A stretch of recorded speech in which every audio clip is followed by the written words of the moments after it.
Queridos amigos, queridas amigas, que o Senhor seja conosco, nos abençoe e nos envolva na sua paz, nas suas bênçãos, na sua proteção.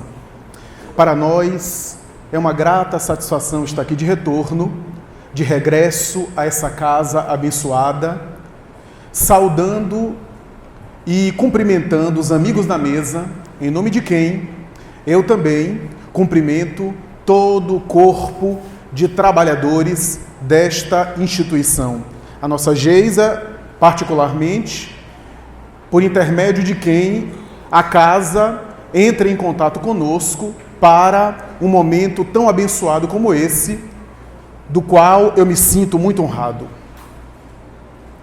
Foi o psicanalista e pensador francês Jacques Lacan, quando estruturou a sua teoria da psicanálise, para tentar entender o sentimento e o comportamento humano de uma forma mais contundente.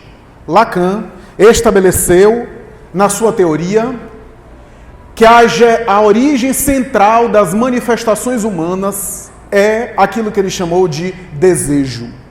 Em verdade, a tese não é nova, porque Lacan, como se sabe, é herdeiro cultural do pensamento de Freud, considerado o maior seguidor de Freud e o melhor que entendeu Freud e mais tarde desenvolveu a sua teoria no século XX.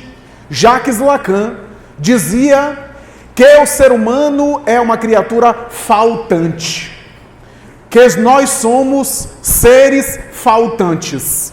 Em outras palavras, ele dizia que se na teoria de Freud o desejo era o assunto central, ele, que tinha a tarefa de desenvolver a teoria freudiana, poderia dizer que a consequência desse desejo era que a falta é a característica mais importante, básica e essencial que estrutura a criatura humana. Há uma falta, disse Lacan, uma falta simbólica que faz com que nós sejamos sempre incompletos. Essa incompletude faz, dentro ainda da teoria freudiana, a criatura desejar. E para cada desejo há uma falta. Essa era a teoria do grande intelectual, aquele que era considerado filho espiritual do pai da psicanálise, que tentou de alguma forma ampliar a teoria freudiana, colocando os elementos culturais e as contingências imaginárias, simbólicas e sociais, que muitas vezes, na opinião de alguns, Freud não havia considerado. A verdade é que antes mesmo de Freud, antes mesmo de Lacan, na filosofia do século XIX, nós temos uma série de pensadores que já haviam cogitado que o ser humano tem desejos que não são satisfeitos e que no mundo material esses desejos geram uma espécie de insatisfação e em termos materiais e comportamentais leva a criatura a sofrimentos, ao tédio e às dificuldades emocionais. Refiro-me ao pensador, filósofo pessimista alemão Arthur Schopenhauer, que foi inclusive lido por Freud, e Freud pescou na sua filosofia a semelhança do seu contemporâneo Nietzsche, que também tem teorias e ideias muito semelhantes em parte de Schopenhauer, vai afirmar que a criatura humana tem no seu bojo de comportamento uma vontade. Para Schopenhauer, essa vontade é a característica essencial que faz a criatura buscar sempre mais. O ser humano é um bicho que deseja. E quanto mais deseja, mais desejo tem, dizia ele. Era considerado um filósofo pessimista. E aqui para nós, para ser considerado filósofo pessimista entre os filósofos, deve ter caprichado bastante. Porque os filósofos já são conhecidos por ter uma visão crítica, uma visão sofisticada e quase sempre aprofundando a visão, uma visão negativa do mundo e da existência material. Ele era considerado filósofo pessimista porque ele dizia que o ser humano é uma máquina de desejo. E a criatura humana vive numa dualidade. Ansiedade pelo desejo e tédio quando o desejo é satisfeito, abrindo espaço para outro desejo e uma outra necessidade e uma outra satisfação. Para Schopenhauer, aquilo que ele chama de vontade não é positivo, é negativo. Porque ele dizia na sua teoria que a vontade é um impulso que não apenas tem a ver com a criatura, mas tem a ver com o coletivo, com o mundo.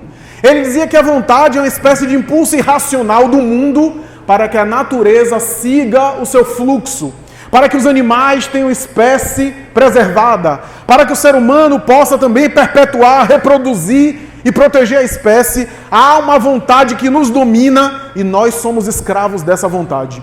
Dizia ele de maneira amarga. Ele disse que, em verdade, nós somos escravos desse desejo, dessa vontade que surge em nós, na miniatura do ser humano, e que faz parte de uma vontade maior, que não tem sentido, que não tem propósito, que é irracional, que não tem significado e que não necessariamente leva o ser humano para lugar nenhum, porque às vezes a natureza selvagem é destrutiva. Bem se vê que era uma visão pessimista e materialista. Na obra-prima sua, O Mundo como Representação da Vontade, Schopenhauer vai dizer que nós somos minúsculas peças desse quebra-cabeça da vontade do mundo para que a natureza faça a sua parte. E chegava a ironizar, dizendo que o ser humano, quanto mais ele toma conhecimento dessa realidade, mais ele sofre. É bom até nem ter conhecimento. Por isso que ele dizia que pensar era uma coisa até chata. Porque quanto mais a gente raciocina, mais a gente descobre a nossa realidade e a ignorância é uma bênção. Era uma visão amarga, bem se vê. Chegava a ironizar as relações humanas. Chegava a ser sarcástico, por exemplo, com o casamento. Ele dizia, entre outras coisas, que o casamento é uma espécie de martírio da reprodução. Bem se vê que ele caprichou no pessimismo dele. Era a ideia de que o indivíduo abdicava ou era escravo da sua vontade, do seu desejo, achando que estava agindo livremente para que a espécie, para que o mundo, para que a estrutura coletiva e social pudesse ser preservada e pudesse ser mantida. Esse, portanto, era o ideário, era o ideal, era a conjuntura do pensamento de Schopenhauer. E ele costumava dizer o seguinte: ou você vive na parte do desejo e da sensação do desejo ser satisfeito, ou você fica na parte do tédio, quando o desejo é satisfeito, e você fica saciado, mas não fica preenchido. Então essa dicotomia é uma dualidade que faz parte do ser humano, que faz parte da realidade humana e que gera sofrimento. Não tem escapatória.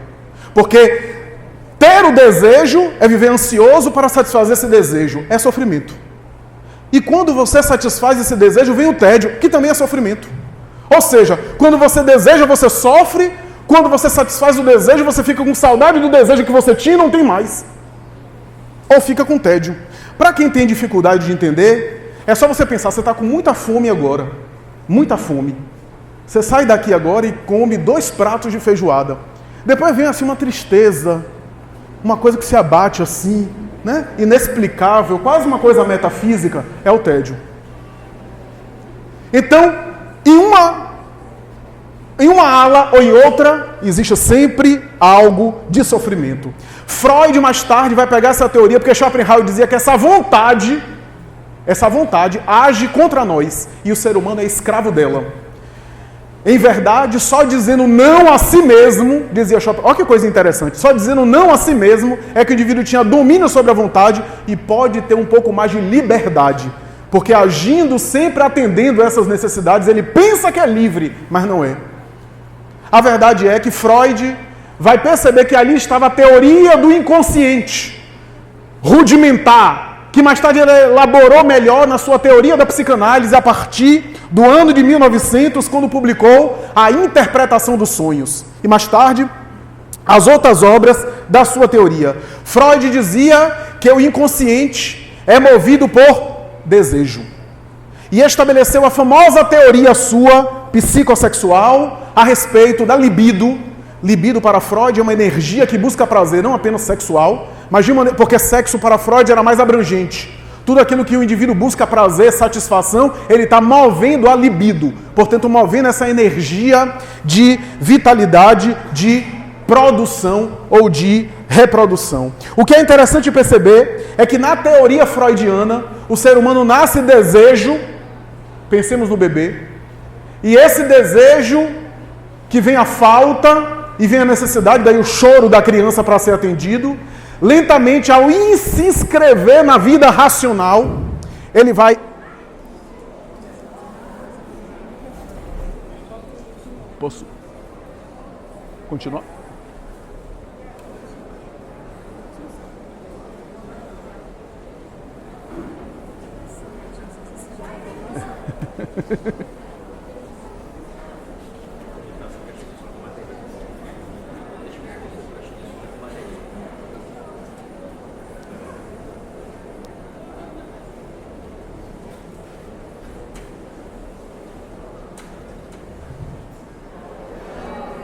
Estava tudo programado. É um fenômeno mediúnico. Para a teoria freudiana, esse desejo inconsciente que move o ser na constituição da criatura, da pessoa, à medida que ele vai tomando racionalidade, e o desejo do bebê não é atendido imediatamente, porque o bebê, psiquicamente falando, na fase infantil, ele acha que a mãe ou o responsável é um pedaço dele mesmo, é uma extensão dele que está aí para servi-lo. À medida que ele não é atendido de maneira imediata, à medida que ele percebe que, a partir do momento que ele chora, algo se move na sua direção e seu desejo é atendido. Mas à medida que esse desejo não é atendido no mesmo ritmo que ele supõe, e que em alguns momentos não é atendido de maneira absoluta, surge aquilo que se deseja e aquilo que é possível, surge essa dicotomia e surge um raciocínio em cima disso. A ideia de que o indivíduo não é mais instinto, mas é também controle sobre os instintos. Surge a chamada vida interior. A semelhança do que aconteceu na evolução antropológica, quando o ser humano das cavernas, instintivo, animal, a princípio era só instinto, lentamente, para viver em civilização, ele foi obrigado, constrangido a frear, pelo menos parte, desses instintos. Porque a vida em sociedade, a vida em civilização, precisa de uma certa dose de renúncia aos instintos mais bárbaros. Do contrário, a vida social seria um caos. Mas ao renunciar parte desse desejo, surgiu a noção de vida interior.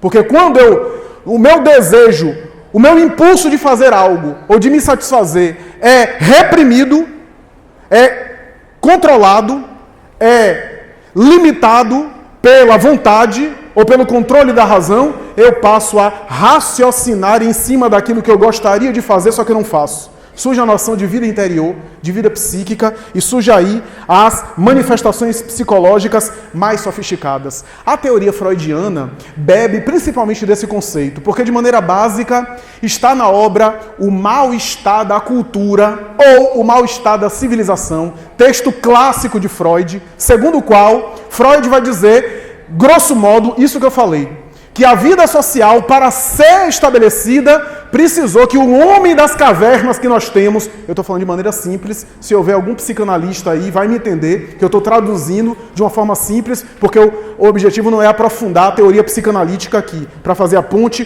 com a doutrina espírita. Mas de maneira bem simples, nós tivemos que reprimir parte da fera, do animal que existe em nós, para viver em sociedade, para viver com o outro, para viver em civilização. Isso foi inevitável. E Freud vai dizer que o mal-estar da cultura é esse. Porque para produzir cultura, para produzir civilização, para produzir arte, para produzir leitura, para produzir ciência, foi necessário renunciar à barbárie que existe em nós. Foi necessário reprimir parte desses instintos. Só que a gente teve que pagar um preço para isso. Freud vai dizer que nós pagamos o preço dessa repressão dos instintos, gerando aquilo que ele chama de mal-estar da cultura. De uma forma mais simples, se você tem um filho que está indo para a escola e seu filho reclama com você porque não aguenta mais estudar, é assim mesmo. Cultura traumatiza. Para desenvolver cultura, ele vai se traumatizar mesmo. Porque não existe produção cultural, produção acadêmica, se não existe renúncia dos instintos, do desejo, do prazer. Então, para produzir cultura, para produzir civilização, para produzir arte, traumatizou a criatura humana. Surgiu a noção de rotina, surgiu a noção de horário, surgiu a noção de regras sociais, que para Freud era neurose. O mal-estar da cultura para ele, o resultado era neurose. Ou sintomas ainda mais severos. Graças a Deus eu prefiro a neurose, porque as outras é perversão ou psicose. Quem quiser as outras duas, fique à vontade. A verdade é que, para isso, nós precisamos entender que na teoria freudiana, ele critica a sociedade como está, porque diz que nós vivemos reprimidos, só que esses desejos uma hora aparecem em guerras, em conflitos sociais, em agressividade. Alguns tentam resolver isso tomando remédio, fazendo terapia, frequentando uma religião. Eu estou traduzindo a visão freudiana, tá? Não é ainda a visão espírita, a visão freudiana. E outros, para resolver essa repressão, bota a bomba no corpo, explode um shopping center, mata os outros. Mas para Freud tudo tinha a mesma origem, os instintos que foram reprimidos. Então, na visão freudiana, o estado bárbaro de atender todos os desejos era ou seria o estado real. Lacan se apropria desse pensamento para desenvolver o pensamento de Freud, dizendo que para isso nós podemos dizer que o ser humano da sociedade atual, ou da sociedade de qualquer época, é sempre um ser humano faltante. Ou seja, um ser humano que tem demandas, que tem carência. Na visão freudiana, era a ideia de que na infância o indivíduo é libido, estou usando o termo freudiano, libido, desejo, só que foi necessário o corte, foi necessário, vou usar a expressão freudiana, a castração, de ele entender que ele não pode ser só desejo, e lentamente ele foi substituindo aquele desejo central, que a princípio a teoria de Freud vincula a mãe, o bebê com a mãe, que seria o desejo por excelência, para esse corte que faz a mãe, que lentamente nessa perda vai substituindo por outras coisas. A princípio, o seio materno. Mais tarde, as necessidades fisiológicas. Mais tarde, esse objeto se substitui por outras coisas, até a vida adulta, que a gente fica também como criança, querendo brinquedos e substituindo, que seria uma falta original da mãe, ou a falta original do desejo inconsciente, esse desejo profundo que não foi satisfeito. Essa é a visão da teoria, ou das teorias psicanalíticas de maneira geral, mas é uma visão que contempla apenas a vida material. Apenas a existência material, apenas a vida biológica, a vida sensorial, porque esses pensadores eram fantásticos, entenderam o mundo, mas infelizmente faltou a eles a noção do espiritismo, ou a noção de uma espiritualidade madura, porque Freud, Lacan e outros conheceram a religião dogmática da sua época, conheceram a visão tacanha da religião. Eles não podiam aceitar a religião da época deles, que era uma religião irracional, uma religião preconceituosa, uma religião mesquinha, uma religião que era anti-ciência. E como eles tinham pensamentos sofisticados, não atendia a sede e a necessidade intelectual deles. Faltou a esses homens e mulheres notáveis do século XIX e século XX uma visão mais profunda, porque com a visão material eles resolveram, com uma explicação pessimista, o mundo material. O próprio Espírito Emmanuel, por meio de Chico Xavier, em uma das suas obras, vai, de certo modo, concordar com eles, quando vai dizer, se você tem uma filosofia apenas material, se você tem uma visão de mundo apenas material, não é fantasioso e não é absurdo você imaginar que a vida material, toda ela é sofrimento, todas elas são perdas, como dizem os psicanalistas, né? Você perde o útero, depois você perde o seio da mãe, depois você perde a infância, depois você entra na adolescência, perde a adolescência, perde o corpo jovem para um corpo mais velho. A vida material é uma coletânea de perdas. Você está o tempo todo perdendo. E diz Emmanuel, se você olhar o mundo dessa forma, você vai perceber que tudo que os seus olhos visualizam ou está morto, ou vai morrer. Veja que visão, só fluoxetina, citalopram, escitalopram, os recaptadores de serotonina, né? Lítio, só uma visão de lítio na veia para ver se dá uma... Mas é verdade, uma visão materialista é uma visão pessimista, porque tudo no mundo material está caminhando para a destruição. Você é jovem? Você é bonito ou bonita? Não se preocupe não, esse é um problema que o tempo corrige. Basta um pouquinho de tempo, que tudo se transforma. Então tudo no mundo material está caminhando para a transformação e em parte para a destruição do que há.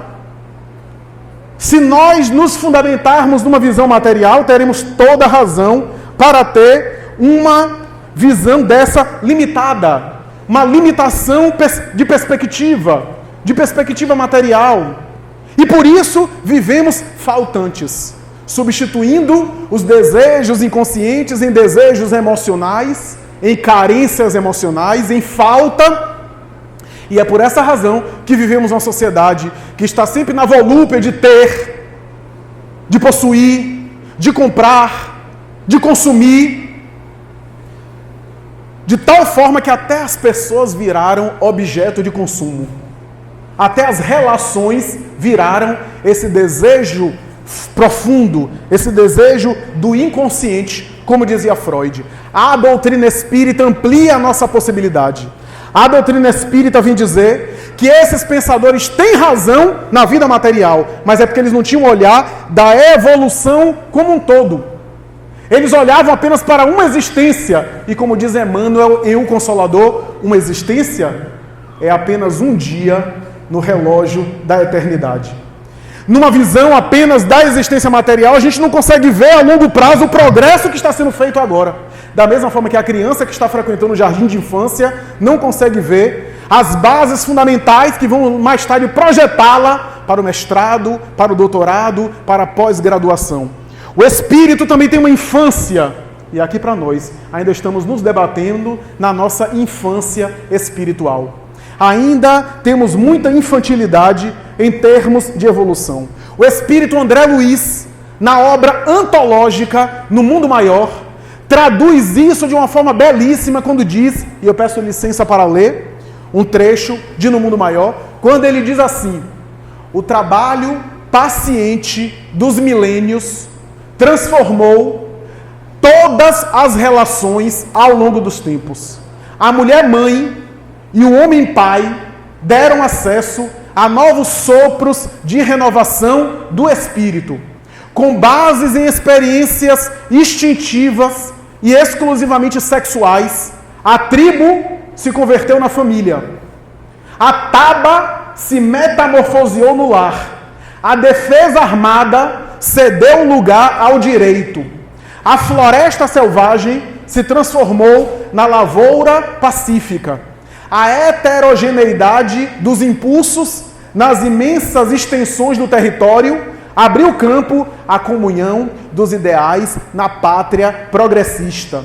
A barbárie se ergueu após e se tornou civilização. Os processos rudes de atração se transubstanciaram nos anseios da arte, da ciência e da dignificação do ser humano. O grito se elevou e transformou-se no canto, ou no cântico.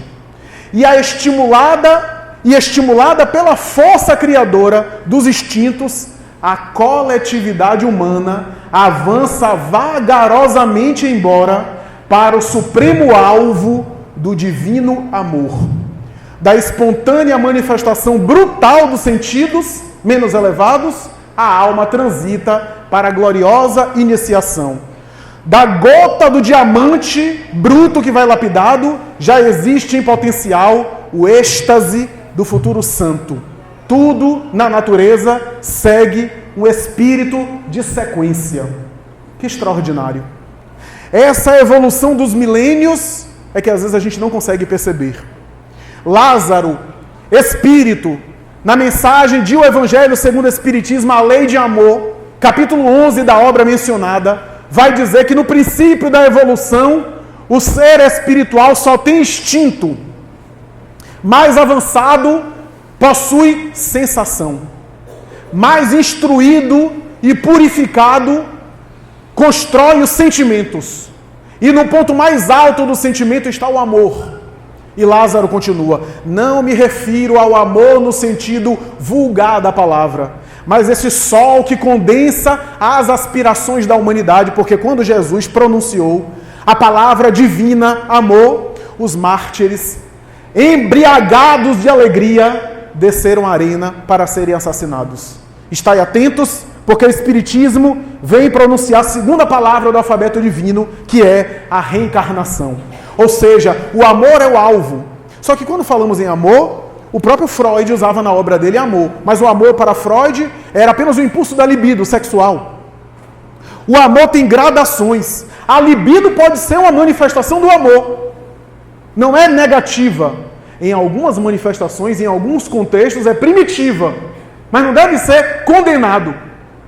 Deve ser entendido para ser sublimado, para se transformar em expressões mais elevadas.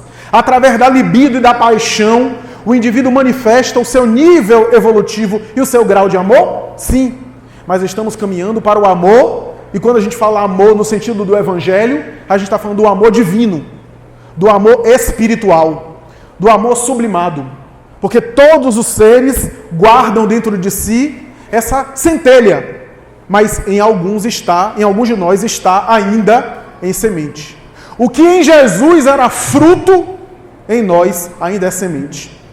É apenas essa diferença. A diferença do desenvolvimento. Por isso Emmanuel vai dizer: nenhum instinto será destruído. Nenhum instinto será destruído. Será transformado. Então, se você se recrimina muito pelo nível espiritual que você está, eu tenho duas notícias para dar, e as duas não são boas. A primeira delas é que no passado era pior. Se hoje você se acha ruim, no passado era um pouco pior, porque a lei é sempre para cima. A lei da reencarnação é sempre você hoje é melhor do que você era antes.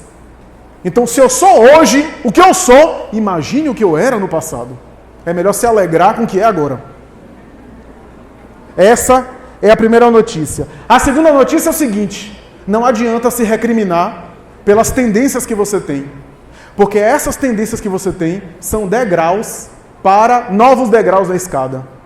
Aceite as suas imperfeições, mas trabalhe para melhorá-las. Não brigue com você mesmo. Porque a Idade Média passou mais de 1000 anos se autoflagiciando e em luta consigo mesmo, e não adiantou. Não espiritualizou as criaturas. A gente já sabe que isso está errado. Muita gente está fazendo reforma íntima, que na verdade é tortura íntima. A reforma íntima é o trabalho espiritual de crescimento.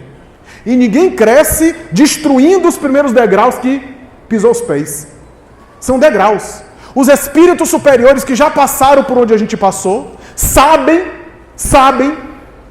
não dão risada de nós, não fazem bullying com a gente, porque já passaram por onde a gente passou, e sabem que essas primeiras tentativas do amor divino são os passos iniciais, que não devem ser negados, devem ser aprimorados, porque eles já passaram também. Da mesma forma que você olha um filho de 2 anos e não fica recriminando porque ele está tentando andar, ou de 1 ano, tentando andar e cair, ou tentando falar e não consegue falar direito. A gente até acha engraçado, mas sabe que é natural. Da mesma forma é a nossa evolução em termos de virtudes. O que eu quero dizer é que as virtudes que a gente está tentando conquistar e que a gente tem são ainda rascunhos de virtudes maiores. Rascunhos de virtudes que a gente ainda está tentando alcançar no exercício. Todas. Porque são pálidos reflexos daquilo que um dia a gente vai lograr. Em todas as áreas. Humberto de Campos dizia isso criticando Chico Xavier. Ele disse mais ou menos assim: quando Humberto de Campos estava encarnado, ele era adversário e era contrário à tese da mediunidade.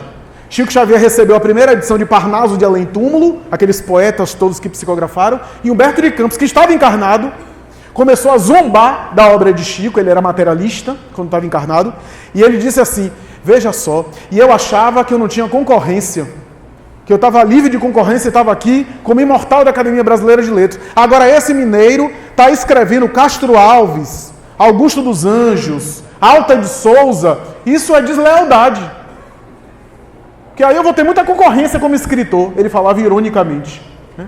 Ao desencarnar, ele disse em um dos prefácios da sua obra, eu me achava o máximo. Quando eu cheguei aqui e eu vi quem é que estava aqui, eu percebi que humildade é bom senso. Humildade é juízo na cabeça. Porque se você acha que joga bem futebol, aí você desencarna e encontra Garrincha no além. Joga bem para qual referência? Então quando a gente vê Chico humilde, é porque ele tinha juízo na cabeça. Qual era a referência dele? Quando a gente vê Emmanuel humilde, qual era a referência dele? E assim para cima. Então, meus amigos, nós estamos dizendo que essa falta que Schopenhauer percebeu... Continua? Essa falta que Schopenhauer recebeu, essa falta que Friedrich Nietzsche percebeu, essa falta que Freud percebeu, esse sentimento de falta que está presente na obra de Lacan e que eles acharam que era negativo porque era um desejo material, eles não sabiam que era a lei de progresso trabalhando as criaturas para as criaturas serem melhores. Era a lei de progresso fazendo com que o bebê possa, isso que eles não perceberam, o bebê somente começa a articular o raciocínio e verbalizar a linguagem, porque ele chora, seu desejo não é atendido, e ele passa a estabelecer uma relação de causa e efeito entre chorar e seu desejo ser atendido, e passa aí as primeiras manifestações da futura linguagem. O espírito humano também, com essa falta, com esse desejo, com essas necessidades, a princípio materiais, ele busca as suas satisfações materiais, para mais tarde ter também necessidades morais, desejos morais, a princípio se sentindo incompleto, o que faz com que a lei do progresso trabalhe nele a busca de cada vez ele se aprimorar, mesmo de maneira negativa, mesmo no vício, mesmo na imperfeição, o espírito cresce com a experiência, com as vivências, mesmo do equívoco. Ele vai aprendendo consigo, ele vai trabalhando a si mesmo para ser cada vez melhor, ele vai desenvolvendo intelecto, ele vai, a princípio, sem o saber, fugindo da dor, buscando prazer, e ele percebe que, ao fazer isso, ele evolui intelectualmente, ele aprimora o seu discernimento, ele passa a também tentar solucionar as suas necessidades na terra materiais, evitando a dor, trabalhando para uma vida física melhor, mesmo que por interesse financeiro ou interesse material, ele fabrica remédios, ele fabrica elementos que possam evitar o sofrimento humano e possa dar uma vida humana mais prazerosa. Daí surgiu a ciência, daí surgiu a higiene, daí surgiu as várias áreas para dar cada vez uma vida melhor ao ser humano, mas o progresso não está completo. Esse desejo que falta e essa falta que continua existindo é o progresso sendo feito, mas de maneira incompleta. O que esses pensadores não perceberam é que parte do progresso está sendo realizado, mas ainda não chegamos ao final. E não chegaremos ao final em uma única existência, em uma única reencarnação, em uma única experiência de natureza material. O que esses pensadores não perceberam é que a neurose, que as repressões, que o mal-estar da cultura é o progresso incompleto. Que a repressão dos instintos faz parte. Para mais tarde o entendimento dos instintos, o controle. Para mais tarde uma relação mais equilibrada. Para que a neurose ceda lugar ao equilíbrio, à lucidez. Mas nada na evolução terrestre que não seja operada através do esforço. Porque tudo na natureza se opera com desgaste. E a criatura humana também cresce emocional, intelectual e moralmente com esforço, com desgastes. Por isso que quando Kardec diz, a princípio necessidades materiais, e sem saber ele está progredindo, para depois ele sentir falta, olha a falta, ele sentir falta de necessidades morais. Ou seja, desenvolver as virtudes, o amor, a paz. Ele percebe que isso é importante não apenas para a sua vida pessoal, mas também para um bem-estar social. Ele percebe que ser bom não apenas faz bem para ele, mas também é bom para a sua segurança. Porque se ele é generoso e ele contamina outras pessoas a serem generosas, a sociedade tem menos violência. E a violência vai atingir ele. Sem o saber, ele também está trabalhando para ele mesmo. Porque se ele pensar só em si, imagine, meus amigos, se eu penso só em mim, aí todos os 7 bilhões de criaturas só pensam em si, como é que seria a sociedade? Como seria a nossa organização social? Seria pior ainda do que está. Porque o egoísmo não é necessariamente fazer o mal a outro. É pensar no bem apenas para si. Quando eu penso no bem apenas para mim, eu estou sendo egoísta. E isso gera, por consequência, o mal das outras pessoas. A verdade é que a carência, seja a carência material, mais tarde a carência afetiva, a carência emocional, são os elementos da lei de progresso trabalhando em nós os futuros sentimentos mais sofisticados, mais formosos do espírito imortal, do ser espiritual. Vocês já viram o homem das cavernas ter carência emocional? Vocês já viram um homem de Neandertal ter dilema ético? Ter drama existencial? Drama existencial, carência afetiva, já é sintoma de certa sensibilidade. Já é sintoma de determinado progresso feito, porque aquilo já nos fere. No passado, o que feria a gente era a dor brutal. Era o terremoto, era o maremoto, eram as catástrofes. A dor emocional que nos afeta já é sintoma da sensibilidade que está desabrochando. Já é sintoma de uma evolução. Mas a carência ainda é resquício do nosso ego, da nossa dimensão egóica, porque quase sempre na nossa carência há uma falta, que Freud chamava desejo inconsciente, há uma falta de ser satisfeito. E essa necessidade de ser satisfeito, diz Joana de Ângeles, é como beber água do mar. Quanto mais bebe, mais sede tem, porque a água é salgada. Imaginemos, por exemplo, uma relação perturbadora. Ela fala isso, inclusive, das relações sexuais perturbadoras. Ela diz que o sexo sem afeto, sem a ternura, sem o comprometimento emocional, é beber água da praia. Porque como é salgada, quanto mais bebe, mais sede tem. Nós poderíamos dizer que o desejo inconsciente, o desejo material que a criatura tenha, na sua carência, é o ego querendo ser satisfeito. E quanto mais nós alimentamos isso, mais necessidades nós temos e mais insatisfeitos nós ficamos. Já notaram que a pessoa que ama, quanto mais amor ela dá, mais amor ela tem para dar. E já notaram que quando a gente fica alimentando muita necessidade, mais carência a gente tem? Porque, em verdade, quanto mais carência a gente tem, maior número de necessidades a gente tem.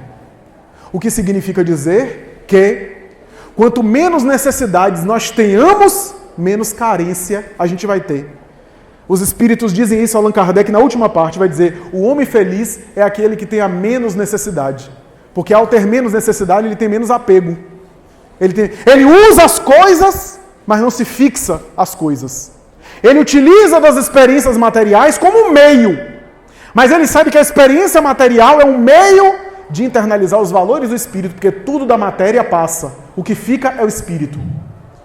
A sua carência é um sentimento que, em parte, é material. O aspecto material da carência vai passar, é transitório. O aspecto espiritual é aquilo que a carência vai gerar mais tarde, uma produção de um sentimento maior.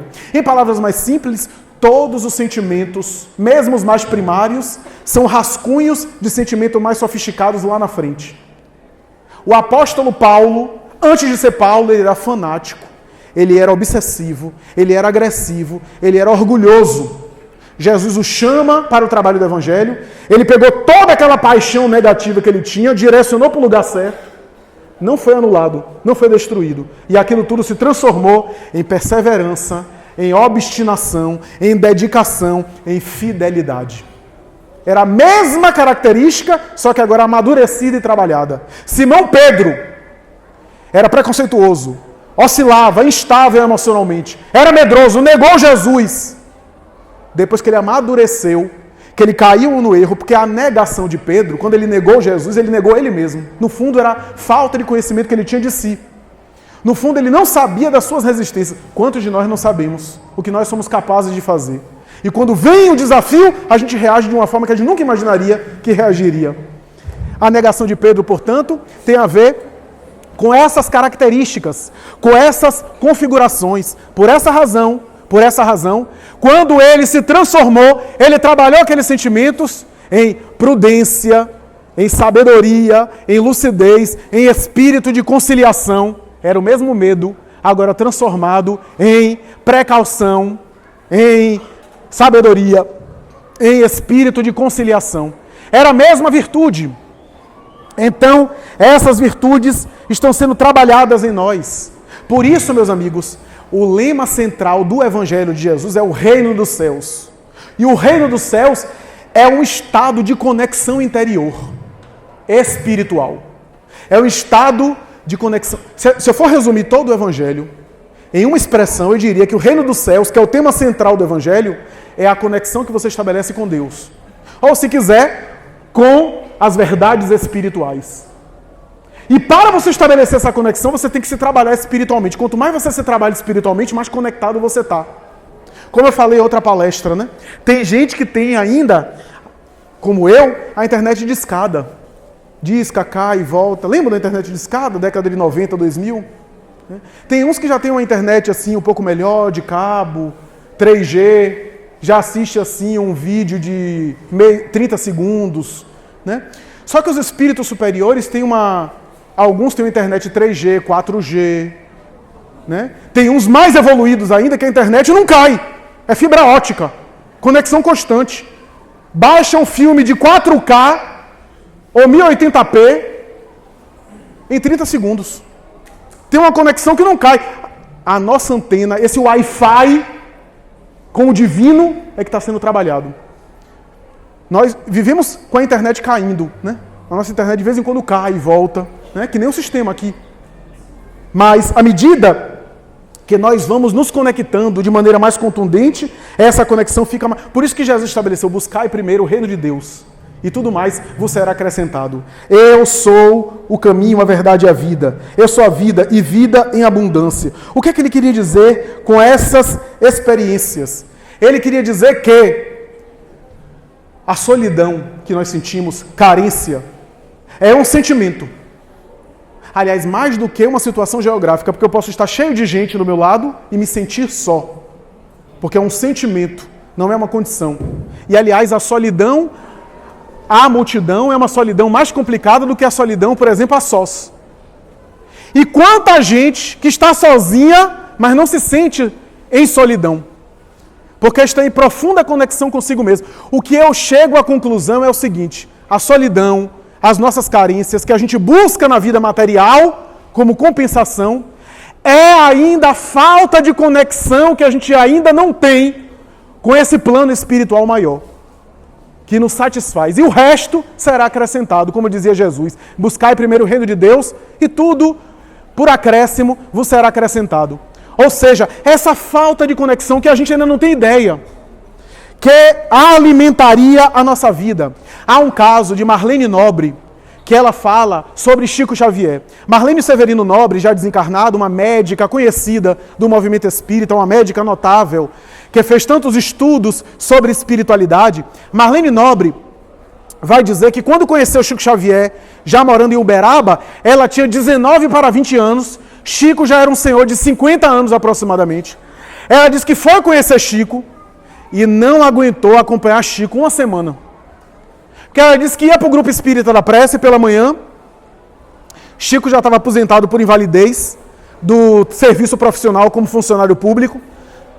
Ela ia pela manhã, aí tinha doação de cesta básica, o trabalho social, a filantropia, a assistência aos necessitados. Aí meio-dia parava para almoçar, voltava. Aí 1h30 mais ou menos ele começava a atender as multidões. Atendia as multidões até mais ou menos 16h30, 17 horas. Depois entrava na sala mediúnica, junto com alguns companheiros, começava a psicografar. A multidão chegava, algumas pessoas ficavam fazendo palestras e ele psicografando. A equipe que estava com Chico ficava ali com ele, de alguma forma ajudando, né? E aí, botando papel para ele psicografar, né? E aí ele ia. Nesse de ir, Tinha gente, por exemplo, que levantava, ia para o banheiro, voltava, alguns iam para casa, tomava banho, jantava, voltava. Às 3 horas da manhã, Chico continuava psicografando. Eu acho que a equipe dele já havia desencarnado, já estava se comunicando por intermédio dele, né? E ele tranquilo. 3h30 ele começava a ler as mensagens para as pessoas presentes, né? Endereçadas a algumas mães que perderam filhos, etc. Aí às 5 da manhã ele fechava o grupo espírita da prece, voltava para casa, passava ainda num bar, chamado Bar 1001, em Uberaba, onde ele tomava um cafezinho, chegava em casa, e aí ia repousar na casa da irmã Luísa Xavier, que ficava perto do centro. Marlene Nobre disse que no segundo dia, às 7h30 da manhã, ela levanta e pergunta a Luísa, que era a irmã dele, Luísa Xavier: Dona Luísa, Chico já despertou? Minha filha ainda nem foi deitar. Está revisando as mensagens que escreveu, está datilografando. E aí, quando ela foi ver Chico estava conversando com as pessoas, naquela paciência, as pessoas falando, e ela: continue, meu filho. Eu fico pensando, se for eu, sem dormir, eu estaria já irritado, mordendo as pessoas. E ele tranquilo, em paz. Eu estou falando para você deixar de dormir para ser espiritualizado? Não. Não é isso. Eu estou falando para você deixar de comer alguma coisa, ficar em jejum, virar vegano, ter essa ou aquela alimentação? Não. Porque não é isso que vai fazer você espiritualizado. É o contrário. Ao se espiritualizar, você vai mudando de hábitos automaticamente. E você tem menos necessidades de hábitos físicos. O amor alimentava ele. O amor deixava ele restaurado, renovava. Assim como Gandhi, que fez greve de fome. Assim como Jesus, nos chamados 40 dias e 40 noites no deserto. É isso que alimentava ele. E aí não há carência, não apenas a carência chamada material, mas sobretudo a carência moral. E para concluir, o que eu quero dizer com tudo isso é que o Espiritismo nos convida à evolução intelectual, mas a evolução moral se processa quando eu consigo conviver com as pessoas. Porque se intelectualmente eu evoluo sozinho, eu só evoluo moralmente no relacionamento com outros. E é a forma como eu me relaciono que vai dizer como é que eu estou. Por isso que quando você chega em casa, cheguei da casa do caminho em casa, e fulano me irritou, me tirou a paciência. Não, fulano só me mostrou como é que eu estou ainda. Eu estou ali. Ele foi até um benfeitor, porque tirou a ilusão que eu tinha de mim mesmo, achando que eu era melhor do que eu era. Eu sou isso. Porque não é fulano que me tirou da paciência, fulano me mostrou que eu ainda não tenho paciência. Porque se eu tivesse paciência, ele não me afetaria. Então, os relacionamentos é que vão me fazer curar de mim mesmo. Por isso que Jesus convidava a se relacionar. Por isso que Jesus... Olha, eu não entendo às vezes Jesus não. Porque Jesus sabia o que ia acontecer com todo mundo. Sabia que ia ser traído, ia ser abandonado. E não pulou fora. Ficou convivendo. E ainda disse... Olhe que esse negócio, até grupo espírita precisa aprender isso. Porque se eu estou no meu grupo espírita e sei que alguém vai me trair no grupo, eu teria outra medida. E o pior, ele falece, é crucificado, depois volta, se fora eu. Primeiro ia chegar Pedro, hein? Diz que ia até a morte comigo, hein? 3 vezes. Ia jogar na cara de cada um. Jesus, nenhuma censura. Nenhuma crítica, nada, nenhuma reclamação. Ele voltou para conviver com as criaturas, né? Conviver com todos. Então, as relações que a gente estabelece, é aquilo que a psicoterapia vai dizer, as relações são espécie de oportunidade de a gente curar as nossas disfunções do desejo mal atendido da infância. Tem um teórico chamado a teoria do apego, chamado John Bowlby, que ele vai dizer que os apegos desagregadores e traumáticos da nossa vida podem ser curados em novos vínculos de relação. Ou seja, se eu tive uma mãe difícil, se eu tive um pai negligente, se eu tive uma família desestruturada, agora que eu constituo família ou não, mesmo sem constituir família, nas relações minhas, eu posso estabelecer vínculos diferentes que vai me curar daqueles traumas infantis. O espírito se cura assim também. Não é só no corpo. Não é só numa psicologia humana. Nós vamos nos curando nas relações que a gente vai estabelecendo. E aí a gente vai sublimando as experiências de carência.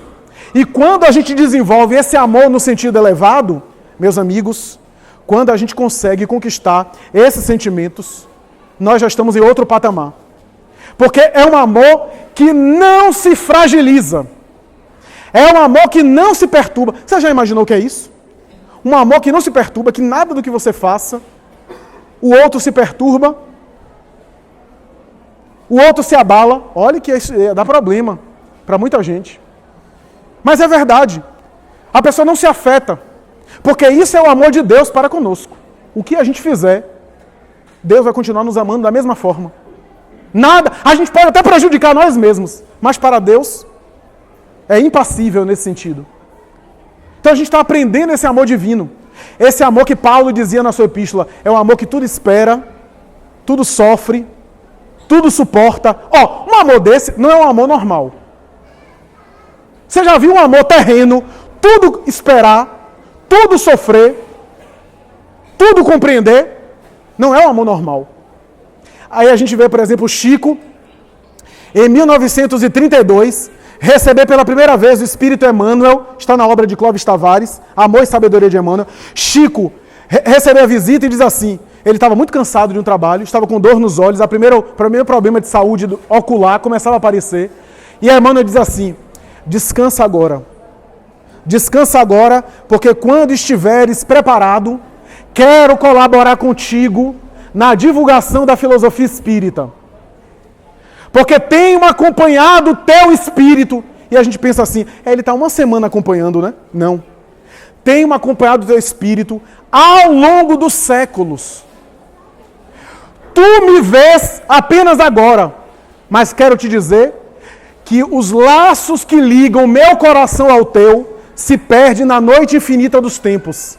E tenho esperado a oportunidade para essa parceria. É um amor que tudo espera. Aí a gente vê Divaldo falando que Joana de Ângeles, quando apareceu a ele, disse assim, meu filho, eu tenho esperado reunir a minha família espiritual. Porque a gente fica pensando só na nossa postura para com os guias. E na postura dos guias para conosco. Meu filho, há séculos eu tenho tentado reunir minha família espiritual. E você faz parte dela. Na época do Cristo, nós nos conhecemos. Mais tarde, 1200 anos depois, você esteve comigo na época de Francisco de Assis, porque ela teria sido clara. Você esteve comigo. Tentei reunir e você não conseguiu aproveitar. Errou, se afastou do propósito. Mais de 1000 anos, ou quase 1000 anos depois, olha eu aqui, esperando reunir. Quer dizer, esse é um amor que tudo espera. É um amor que tudo espera. Aí eu fico pensando, quanto tempo nós, cada um de nós, está sendo esperado? Quantos afetos do mundo espiritual já evoluíram, já cresceram, nós ficamos atrás, estamos sendo esperados por eles? Quanto tempo? Quanto tempo tem isso? Nós, portanto, não temos a ideia. Mas é um amor que sabe esperar.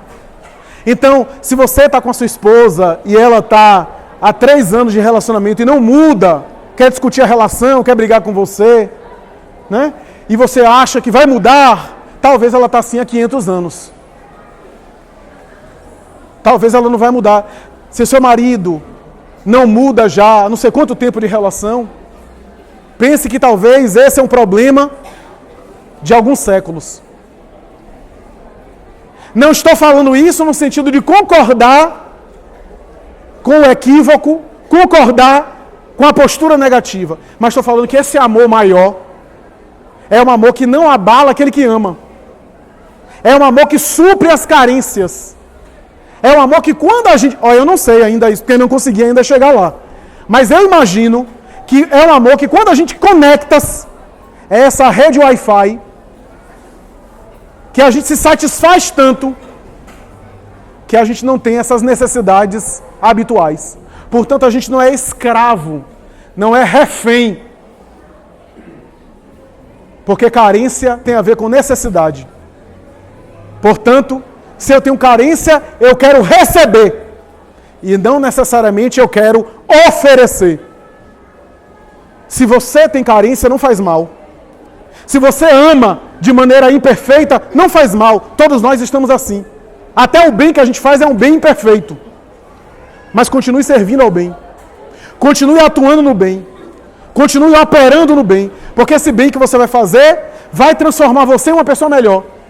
E lentamente vai conectar você a situações mais elevadas. O exercício de doar, o exercício de se dedicar, vai lentamente trabalhar em você as suas faltas, as suas necessidades, a ponto de não mais haver carência, não mais haver solidão, não mais haver necessidade, mas haver um profundo preenchimento interior. Por essa razão, para concluir meu comentário, quando olhamos, por exemplo, Maria de Madalena, a tradição diz que ela se prostituiu no vício sexual.